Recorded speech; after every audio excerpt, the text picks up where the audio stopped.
regardons un peu ce qu'un court miracle peut nous dire par rapport au plaisir et le bonheur. Mais tout d'abord, une petite phrase, un petit mot de notre sponsor Kenneth Wapnick. Sa phrase fétiche qu'il a dit qu'il voulait qu'il soit gravé sur sa pierre tombale. Il a dit, le monde est une solution inadaptée à un problème inexistant. Il dit cette phrase-là encapsule un petit peu l'ensemble du système de pensée de l'ego. Le monde est une solution inadaptée, donc c'est-à-dire que c'est une solution qui ne marchera pas, mais pour un problème qui n'existe pas de toute façon. Donc, ce qu'il voudrait dire par là, c'est que tout ce que nous venons de dire sont des solutions à notre questionnement de bonheur et de plaisir, de détente et de confort. Sauf que, selon Kenneth, c'est des solutions inadaptées puisque le problème du départ n'est pas le problème réel. Tous ces différents projets cherchent à combler une insatisfaction qui existe dans le petit soi. Mais le petit soi, par définition, il est insatisfait. Et en plus, selon le cours, le petit soi n'existe pas puisque ce n'est pas notre réalité. Donc, peu importe la manière que nous cherchons à combler les besoins du petit soi, il ne sera jamais satisfait, il ne connaîtra jamais la paix de Dieu. Mais écoutons ce que le cours peut nous dire. J'ai trouvé beaucoup de magnifiques extraits ici. Je ne sais pas si j'aurai le temps de tout lire, par contre.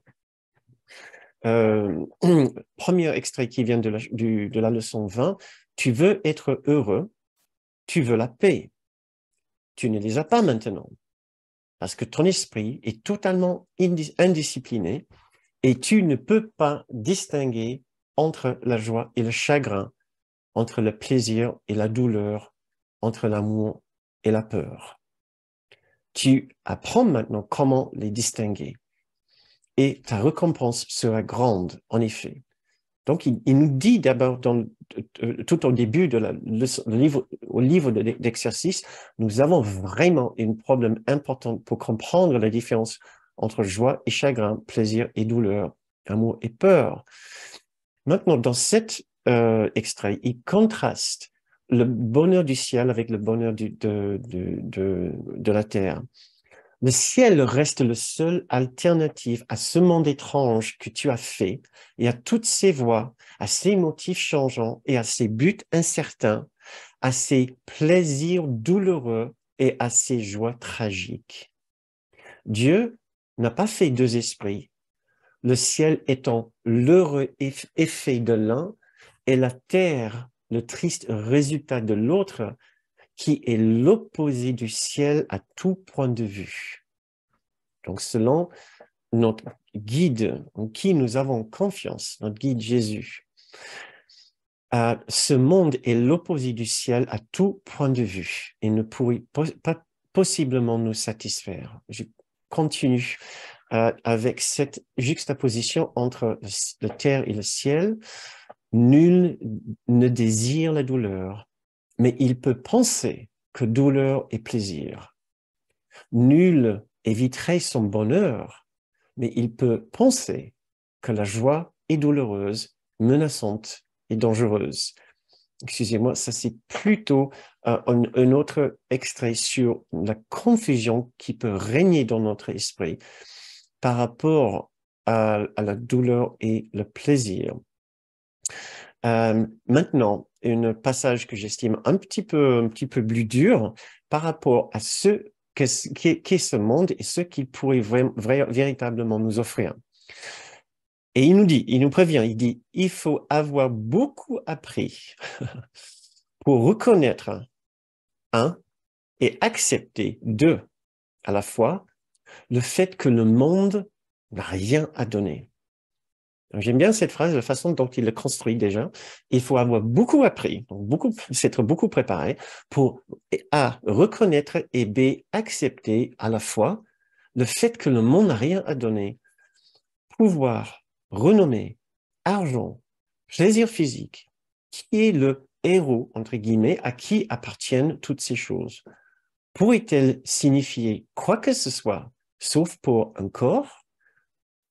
Or, un corps ne peut pas évaluer en recherchant de telles choses, l'esprit s'associe lui-même au corps, obscurcit son identité et perd de vue ce qu'il est réellement. Là, il commence à dire, toute idée de plaisir appartient au domaine du corps. Or, comme il nous dit combien de fois, nous ne sommes pas le corps.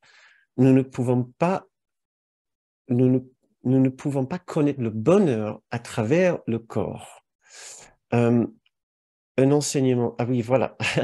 Encore un autre, un petit peu confrontant, un petit extrait confrontant.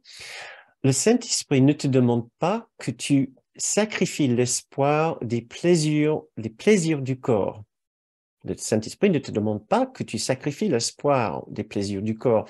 Ça semble assez potable, mais il finit la phrase. Le corps n'offre aucun espoir de plaisir. Je relis, le Saint-Esprit ne te demande pas que tu sacrifies l'espoir des plaisirs du corps, il n'offre aucun espoir de plaisir.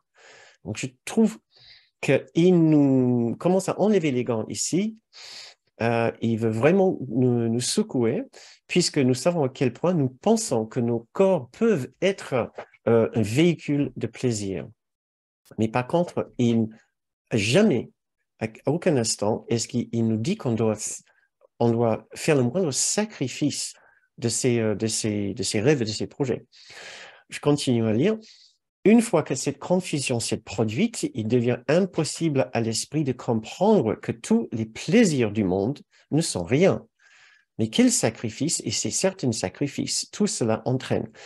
Maintenant, l'esprit s'est condamné lui-même à chercher sans trouver, à être à jamais insatisfait et mécontent, à ne pas connaître ce qu'il veut réellement trouver. Et voilà la phrase que Ken nous répétait, qui reprend le même refrain, Ken nous répétait tellement souvent, « Cherche mais ne trouve pas, reste l'austère décret de ce monde, et nul ne peut faire autrement qui poursuit les buts du monde. Cherche et ne trouve pas. » Voilà. Et maintenant, pour finir,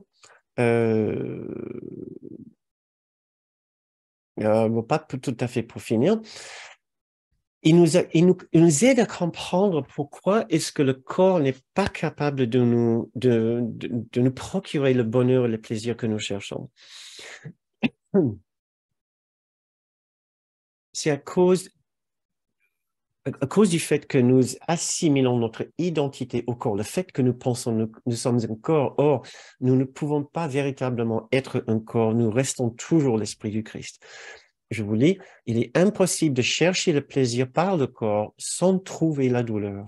Il est essentiel de comprendre cette relation, car c'en est une que l'ego tient pour preuve du péché. En réalité, elle n'est pas du tout punitive. Ça, c'est un peu de préparation. Ce n'est que la confusion entre douleur et plaisir, ce n'est que l'inévitable résultat de t'être assimilé au corps, ce qui est une invitation à la douleur. Je trouve cette idée remarquable. C'est il dit plaisir et douleur sont deux faces de la même pièce d'argent. Nous lisons après, où est-ce que c'est?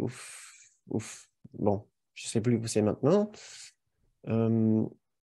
Voilà, le péché passe de la douleur au plaisir, puis de nouveau à la douleur. Voilà, tu peux avoir du plaisir, mais seulement au coût de la douleur. C'est le fait qu'on s'associe avec le corps pour la douleur qui nous rend inévitablement assujettis à la douleur, puisque le corps est aussi le véhicule de la douleur. Les deux rendent le corps réel dans notre esprit. Et plus nous investissons dans la douleur, plus nous investissons dans le corps, plus nous investissons dans le corps, plus nous investissons aussi dans sa vulnérabilité et dans sa façon de ressentir, éprouver de la douleur. comme il dit plus tard, l'illusion du plaisir sera la même chose que la douleur. Euh, donc, voilà.